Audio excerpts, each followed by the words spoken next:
नमस्कार, हम रिंकू तिवारी दुबई से स्वागत बा आप सबके हमारे चैनल पे। आज आप सबके बहुत ही सुंदर एगो पनिग्रहण गीत सुनाओ तनी। अच्छा लगे तो लाइक और कमेंट जरूर करी लोगिन। और अगर चैनल पे नया बनी तो चैनल को सब्सक्राइब कर ली कि जब भी हम गाना अपलोड करी तो सबसे पहले नोटिफिकेशन आप सबके मिले।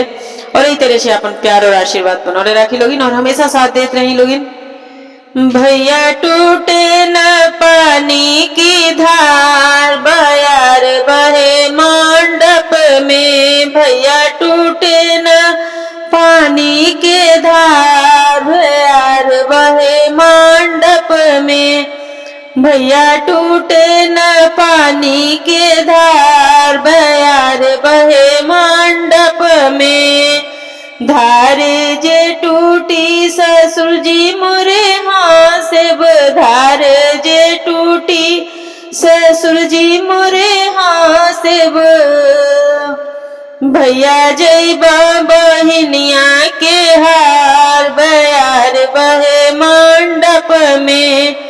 भैया जइबा बहिनिया के हार, बयार बहे मंडप में। भैया टूटे न पानी के धार, बयार बहे मंडप में। भैया टूटे न पानी के धार, बयार बहे मंडप में।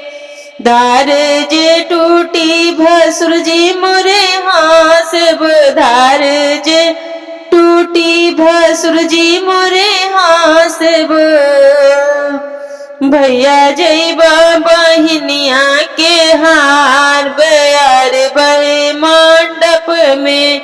भैया जइबा बहिनिया के हार, बयार बहे मंडप में। भैया टूटे न पानी के धार, बयार बहे मंडप में। भैया टूटे न पानी के धार, बयार बहे मंडप में। धार जे टूटी देवर मोरे हंसी है, धार जे टूटी देवर मोरे हंसी है।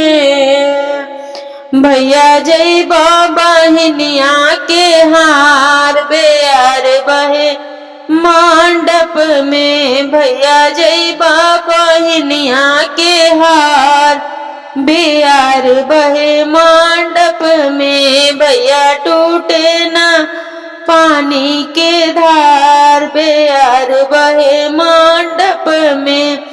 भैया टूटे न पानी